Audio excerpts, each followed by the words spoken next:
If you enjoy stories where humanity shocks the galaxy in ways no alien ever saw coming, don't forget to like this video, drop a comment with your favorite moment, and subscribe for more HFY tales.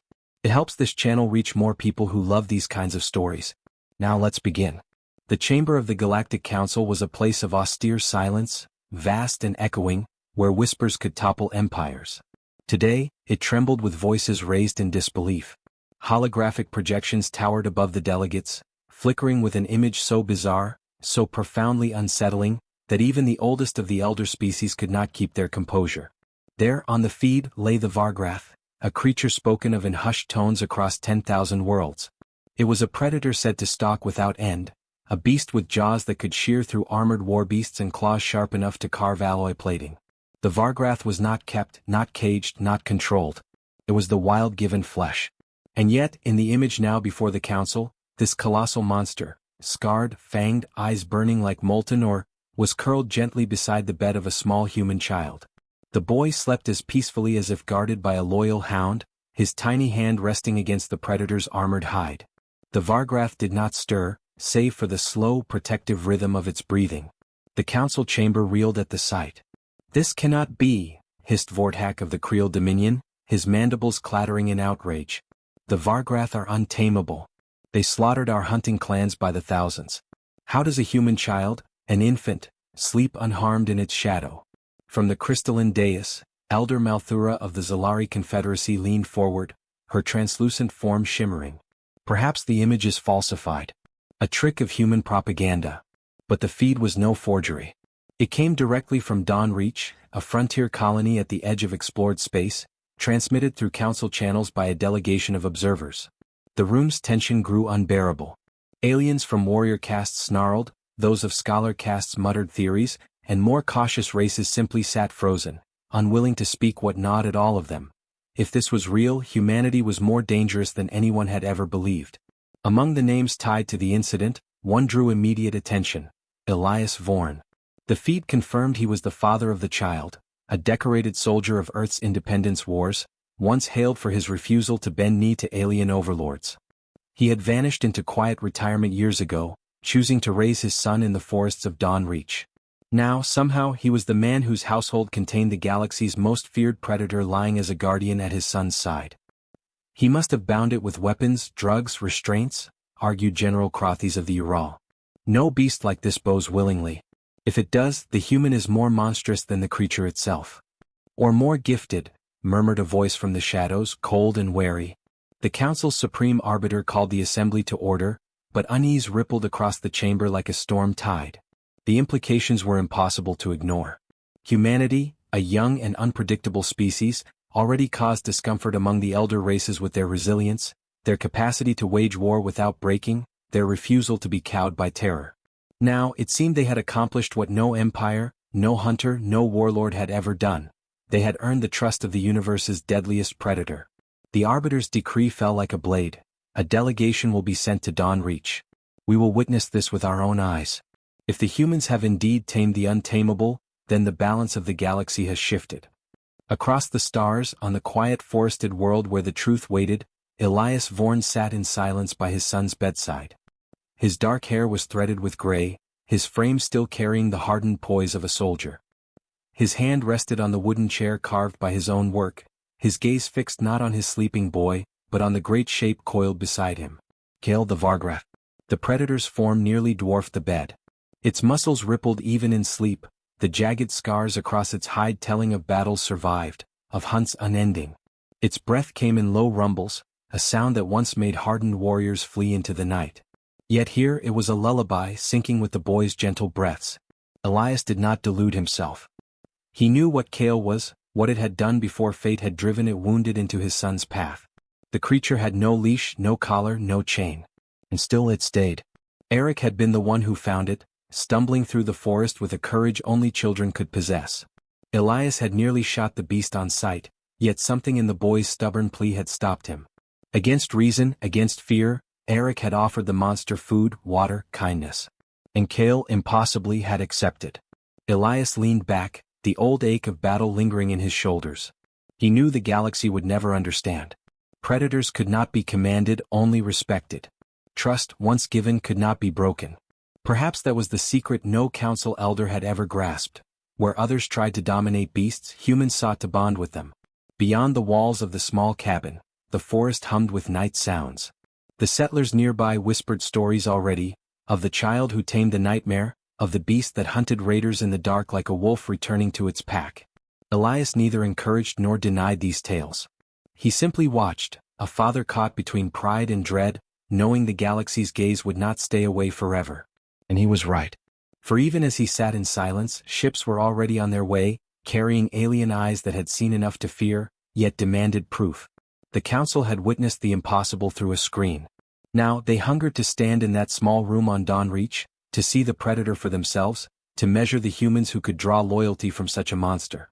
Elias rose, silent as Kale stirred, the predator's golden eyes flickering open to watch him. For a heartbeat, man and beast regarded one another, not as master and slave nor as enemies but as something older, deeper. Allies forged not by power but by choice. The predator rumbled low in its chest, then settled again beside the boy. Elias stood at the door, the weight of inevitability pressing against his spine. He could already feel it, the storm was coming. And when the council arrived, they would discover that the image they had seen was only the beginning. Eric woke with the slow drowsiness only a child could afford. His fingers pressed absently against Kale's hide, tracing the ridges of old scars. The Vargrath didn't stir, its golden eyes half-lidded, its chest rising and falling with a steady rhythm. Elias stood in the doorway, boots planted on creaking wood, watching the strange tableau as he had every morning since the day Kale had chosen to remain. To see his son smile at the monster most empires feared, it still rattled something deep inside him, equal parts dread and awe. When Eric finally yawned and swung his feet to the floor, Kale uncoiled with liquid grace, stretching until the timbers of the roof groaned. The predator lowered its head to the boy, allowing small hands to brush against its muzzle. It was not submission Elias saw, but something harder to define. Recognition, loyalty, a kind of pact forged beyond words. "You're up early," Elias said at last. Eric looked at him with the unbothered calm of innocence. Kale was awake first. He wanted to go outside. Elias almost laughed at the absurdity of it. As if one of the galaxy's most lethal predators had simply decided to become a companion animal. Yet the boy said it with certainty, and stranger still, the beast seemed to respond. It padded toward the door, tail flicking once, then paused to glance at Elias as though waiting for permission. He opened the door without a word, and the three of them stepped into Dawn Reach's crisp morning air. The settlement lay quiet among the endless green of the forest, scattered cabins linked by dirt paths and half-built fences. Beyond the tree line, mist rolled through ravines, carrying the calls of unseen creatures. It was a frontier world still shaping itself, stubborn settlers carving order out of wilderness. But the wilderness had been watching too. Rumors spread faster than the settlers could contain them. Whispers that a Vargrath prowled the edges of the colony had already reached neighboring outposts. Some feared Elias, some envied him, and all waited for the day the council would inevitably take notice. That day had arrived sooner than he hoped. A low hum spread across the skies. Elias narrowed his eyes, every instinct sharpening with the memory of war. Ships were descending. Not raiders. These came with the banners of the council, sleek vessels that glimmered in the sunlight as they broke through the atmosphere. He felt his son draw close to his leg, Kale lowering his head with a low growl that reverberated in the air. "They've come to see him," Elias murmured. The ships landed with mechanical precision in the clearing beyond the settlement. Their hulls opened like jaws and delegates spilled forth, tall Zalari in translucent robes, armored Ural with bladed crests, Creel with their clattering mandibles. The council had not come in peace nor in war, they had come to witness. Elias met them at the edge of the settlement, Kale flanking him like a shadow of nightmare. The predator's head was level with his shoulder, its eyes burning with restrained alertness. The aliens kept their distance, their postures tense, their voices hushed with disbelief. Only one stepped forward, a Zalari envoy whose translucent skin shimmered like living crystal. "Captain Elias Vorn," she said, her voice clear as struck glass. "The council demands explanation. We have seen what should not exist. The Vargrath does not serve. And yet it lies beside your child." "It serves no one," Elias replied evenly. "It stays because it chooses to." Murmurs broke across the assembly. Some scoffed, others hissed, but none advanced closer. Eric stepped forward despite his father's instinctive hand on his shoulder. The boy reached up to Kale's snout, resting his small palm against rough scales. Kale lowered his head further, exhaling a gust of breath that ruffled the boy's hair. "He's my friend," Eric said simply. Gasps answered him. Among the council's warriors, some bristled as though insulted. To reduce a Vargrath to the word friend was unthinkable. To others it was worse. It suggested humanity possessed a power none of them could comprehend.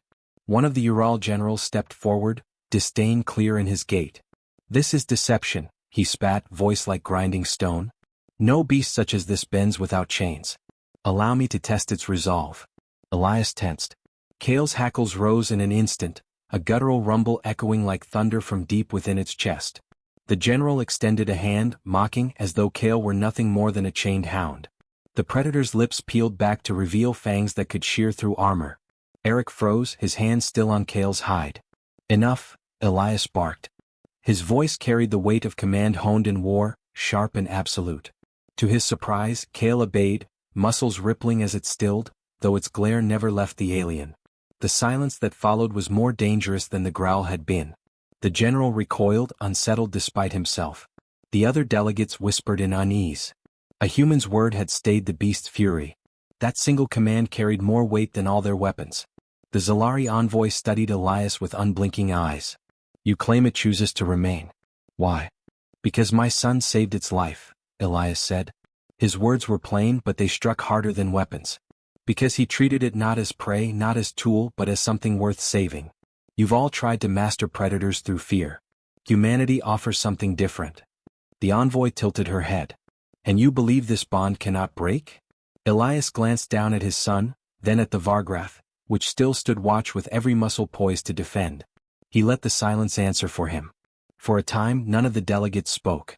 The council had seen enough to confirm the truth they dreaded. The predator had not been forced into submission. It had chosen loyalty. And the bond was not with Elias, the soldier, they could almost accept that, but with the boy, fragile and untrained, whose only strength was compassion.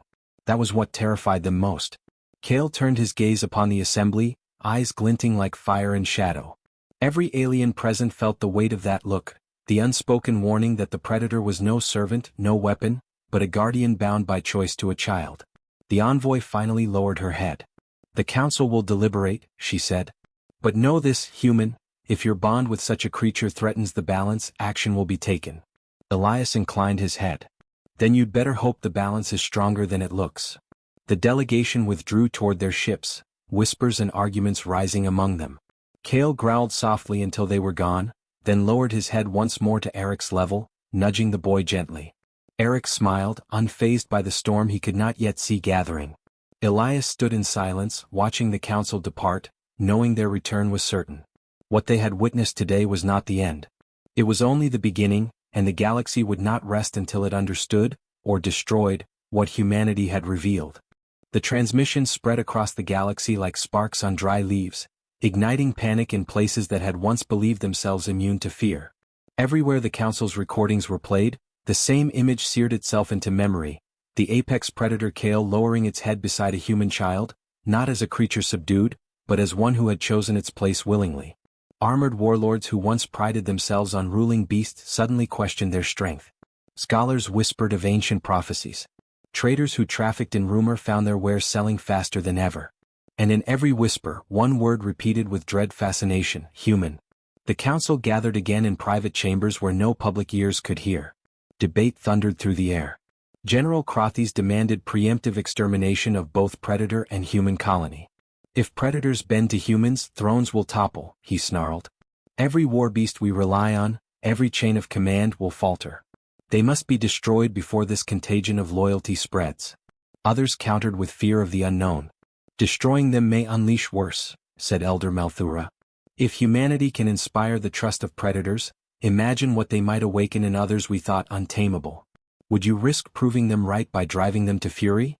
The arbiter said nothing, only stared at the projection of the child asleep beside the beast. The silence was heavier than the arguments. No one could unsee what they had witnessed. On Dawn Reach, Elias lived in the storm's eye. The colony buzzed with whispers that grew louder each day. Settlers eyed Kale with reverence or terror as it prowled the forest's edge, dragging back carcasses of raiders foolish enough to test the settlement's defenses. The predator did not kill for sport. It brought its kills to the humans, depositing them with the satisfaction of a wolf feeding its pack. To Elias it was proof of the bond. To outsiders, it was a terrifying confirmation. The monster had chosen a side. He did not relish the attention. Every glance told him what the future held. Delegations would keep arriving, not to marvel but to measure, to weigh the human family against the scales of galactic order. He had fought wars before, but those battles had clear enemies. This was something more insidious, eyes watching, waiting, plotting. Eric remained untouched by fear. He played in the clearing with Kale, running between the beast's legs, laughing as its massive tail swept low like a playful giant's gesture. To the boy, Kale was not symbol or threat. He was simply Kale, guardian, friend, part of the family. That innocence gnawed at Elias because he knew it could not last. The next delegation arrived with less ceremony than the first. A small shuttle landed quietly, and from it stepped an envoy draped in ceremonial silks, flanked by 2 warriors with hard, unblinking eyes. They demanded a private audience with Elias. He led them to the cabin, but Kale followed at his side, looming with silent menace. The envoy wasted no time. "Captain Vorn," he began, his tone both respectful and edged with fear, "the council requires answers. How did you tame the Vargrath?" "I didn't," Elias replied. "It isn't tamed. It chose to stay." The envoy's lips tightened. "Be precise. What compulsion was used? What manipulation?" "Our analysts say no creature of such ferocity would ever choose bond over freedom." Elias looked at him with the patience of a man explaining the obvious to someone who would never understand. "It was wounded. My son fed it. Cared for it. That's all." The envoy's warriors shifted uneasily. One finally spoke, voice dripping with disdain. "You expect us to believe compassion sways predators? They know only dominance." "Then maybe you've only ever shown them chains," Elias answered. "You mistake fear for loyalty. Humans don't." Kale's head turned toward the warriors. They stiffened as the beast's gaze pinned them, and the envoy lifted a hand quickly, urging restraint. He had seen enough in the beast's eyes to know that Elias's claim was not mere defiance. The meeting ended without resolution, but Elias knew it had only deepened the council's unease. What they feared was not Kale himself, but the possibility that humans possessed a quality none of them could match: the ability to forge loyalty without breaking will. That fear spread faster than Elias anticipated. Within weeks, raider bands who had once terrorized Dawn Reach kept their distance. They feared the predator more than the settlers.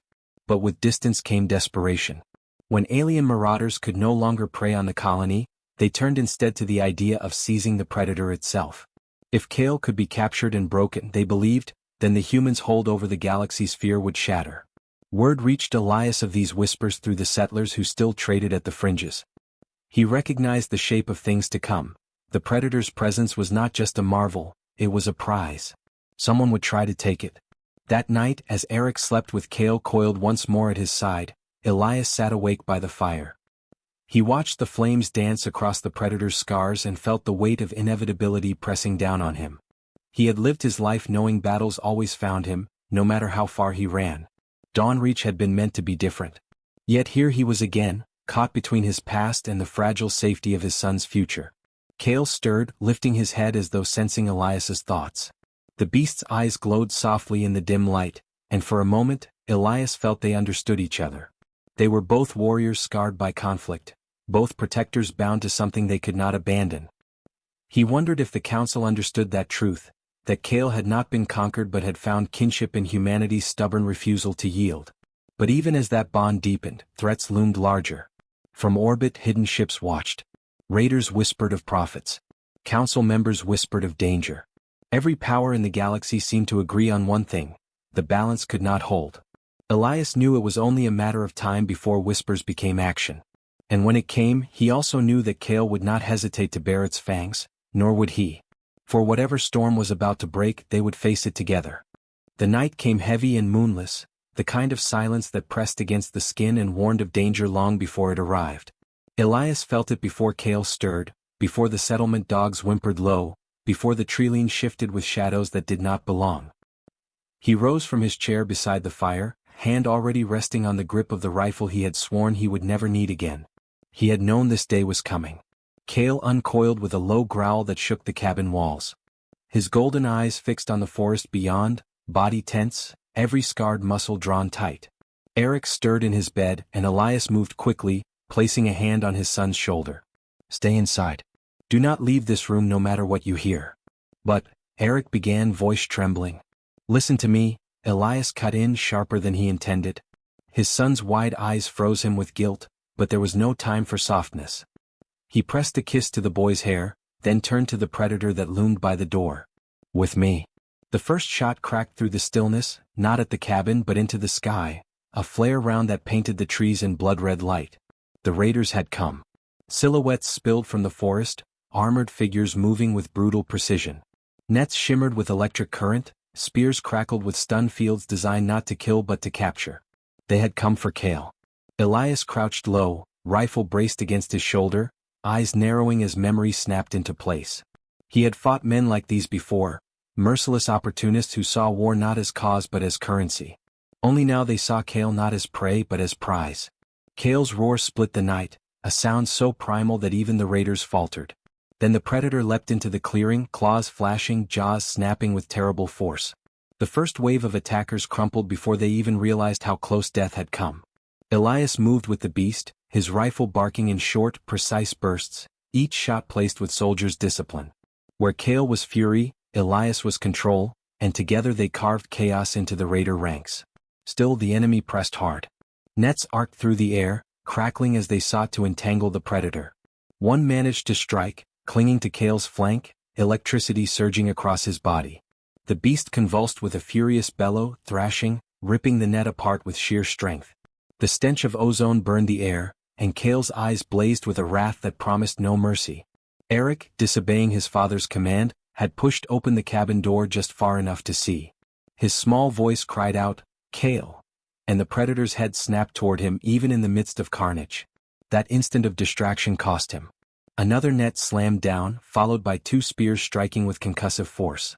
Kale staggered, blood slicking his hide. Elias's heart hammered with fury. He turned his fire on the raiders wielding the spears, cutting them down in swift, merciless shots. But there were too many. The raiders knew the beast's strength and came prepared with layers of traps, weapons tuned not for death but for restraint. Kale crashed to his knees, snarling, tearing free only to be struck again. And then Eric did the unthinkable. He ran from the cabin, sprinting across the clearing to the beast's side, arms thrown wide. "Stop. Leave him," he shouted, voice cracking with desperation. The battlefield froze. Even the raiders, armored and faceless, hesitated at the sight of a boy shielding a monster with nothing but his own body. Kale lifted his head, bleeding and trembling with exertion, and released a sound not of rage but of something like anguish. Slowly, impossibly, the predator drew itself up, curling its massive body around the boy, shielding him instead of itself. The council observers, hidden in orbit, recorded everything. Their feeds captured the boy pressed against the beast's bloodied hide, the predator guarding the child even as weapons hammered against its flanks. They had come expecting proof of human recklessness. Instead, they were forced to witness proof of devotion. Elias charged forward, his rifle smoking, his voice hoarse with command. "Back off." He drove through the line with relentless fury, every shot tearing down another raider. His blade flashed in close quarters, a relic of wars past, wielded with ruthless precision. The settlers, emboldened by his defiance, rose from their homes with whatever weapons they had, axes, hunting rifles, crude spears, and struck from the shadows of the trees. The tide turned. Kale, wounded but unbroken, surged to his feet once more, carrying Eric in the crook of his massive arm as he tore through the remnants of the raider force. His roar shattered the last of their courage. They broke and fled, scrambling back into the forest, their nets abandoned, their weapons scattered in the dirt. The clearing fell silent again, save for the labored breaths of predator, human, and child. Elias rushed to his son, pulling him close with trembling arms, torn between fury at his disobedience and relief beyond words. Eric clung to him, sobbing, Kale lowering his head to nudge the boy gently, reassuringly, despite his wounds. Around them, settlers gathered in stunned silence. They had seen not just a battle but a revelation. The predator had not fought because it was commanded. It had fought because it chose to protect. From orbit, the council delegation sent urgent transmissions. Their voices were laced with something rarely heard among the elder races: fear. If predators such as Kale would stand with humans not out of domination but loyalty, then what else might follow? Elias met Cale's gaze, his own chest heaving with exhaustion. He knew this battle was only the beginning. Raiders had tested the bond and failed. But others would come, not with nets but with fleets. The council itself would be forced to decide, crush what they feared or acknowledge it. Cale sank heavily to the earth, Eric pressing against his side, hands desperately trying to staunch the bleeding with strips of cloth. Elias laid a hand on the predator's hide, feeling the tremor of its labored breath. He did not know if the beast could survive wounds so deep. But he knew this much: the galaxy could no longer deny the truth. The morning after the battle came cold and gray, the sky swollen with heavy clouds that seemed to press down upon the settlement. Smoke drifted from the remnants of raider fires at the forest's edge, a faint reminder that the peace they had known was gone. Elias stood outside the cabin, rifle slung across his back, gaze fixed on the horizon. He was no stranger to the aftermath of war, but this felt different. This was no battlefield of soldiers. This was home, and it had been violated. Inside the cabin, Eric tended to Cale with a focus beyond his years.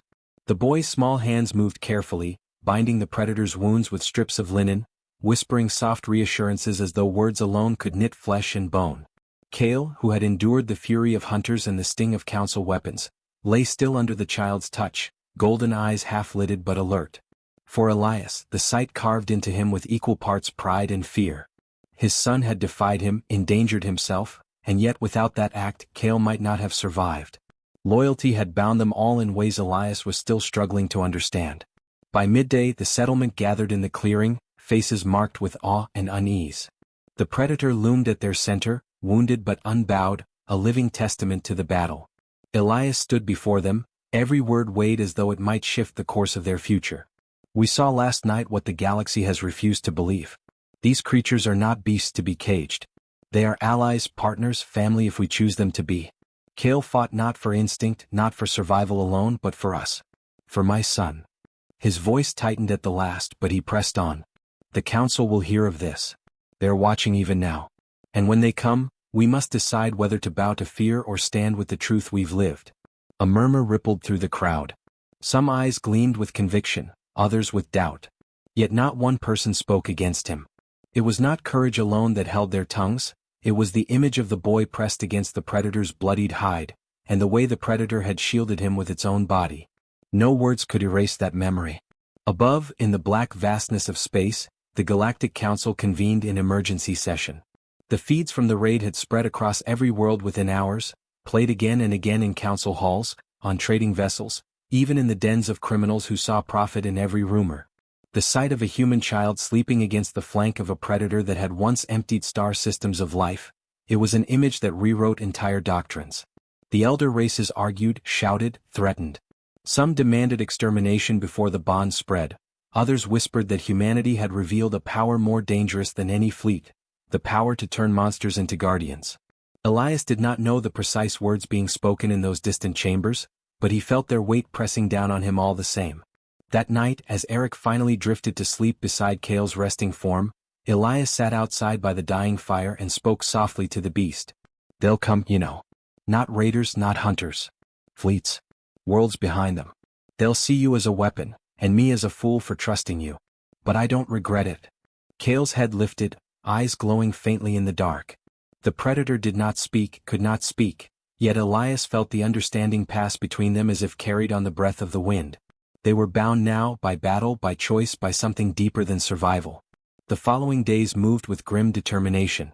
Settlers fortified the village, sharpened blades, prepared for what they all sensed was inevitable. Elias trained the able-bodied with a soldier's efficiency, drilling them in discipline and strategy. But it was Eric who drew the most unlikely lessons. He spent every waking hour with Cale, mimicking the predator's movements, listening to its growls, learning patterns of communication that no scholar had ever managed. Where others saw only feral menace, Eric saw intent, patience, even humor. And Cale, impossibly, seemed to encourage him.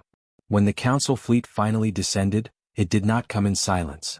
The sky split with the thunder of engines, the horizon igniting with the gleam of warships vast enough to eclipse the sun. Settlers fell into fearful silence, clutching weapons that suddenly felt like sticks before a storm. Elias stood tall, rifle across his back, Cale beside him, Eric at his side. The boy's hand slipped into his father's, not out of fear, but with the unshakable certainty of trust. A great vessel landed at the edge of the clearing, its metal ramp slamming into the soil with a hiss of steam. From its interior emerged figures of the council guard, tall and armored, their presence radiating authority. At their center walked a being draped in the robes of high office, its face a lattice of ridges, eyes cold and sharp. The envoy of the council. The envoy's voice carried across the settlement without amplification, deep and measured. Human Elias. Son Eric. Predator Kale. The council has seen what should not exist. The bond you have forged violates the oldest laws of our kind. Predators are not to be tamed nor trusted. They are extinction given form. Its gaze flicked to Eric, softening for only an instant. And yet the beast shields you. The beast obeys you. Tell me, human, why? Elias stepped forward, the weight of countless lives pressing on his shoulders. Because he chose to. Because I chose to trust him, and my son showed him a truth stronger than fear. You call them extinction, but you're blind. Alone they are destruction. With us they're something new. You fear that bond because you can't control it. But you can't kill it either. Not anymore. A low growl rumbled from Kale's chest, not of threat, but of agreement. Eric pressed a hand to the beast's hide, eyes steady as he met the envoy's gaze. He's my friend. If you hurt him, you'll have to go through me. The envoy faltered, ridges twitching with some unspoken conflict. Around them, council guards tightened their grips on weapons, yet none dared move. The sight was too raw, too undeniable. Here was a predator that could have slaughtered them all, choosing instead to bow its massive head toward a child. Here was a bond that centuries of law had deemed impossible, yet it breathed before their very eyes. Finally the envoy turned, its voice rippling with reluctant finality. The council cannot unsee this. We cannot command it, nor can we erase it. Humanity has changed the balance, and the galaxy will shift with it. The envoy's gaze flicked once more to Elias. Know this, soldier, your kind has made allies where we saw only enemies. Pray that your strength matches the storms you've unleashed. With that, the envoy departed, the fleet lifting back into the clouds, leaving silence in its wake. The settlers exhaled as one, relief mingled with awe. Elias stood still, the words echoing in his mind. Humanity had not won acceptance, only acknowledgement. But in a galaxy where acknowledgement was often the first step toward fear or war, it was enough. That night, as the settlement celebrated survival with laughter too loud to hide their trembling, Elias sat with Eric and Kale by the fire. The predator lay curled protectively around them both, its great eyes gleaming with quiet watchfulness.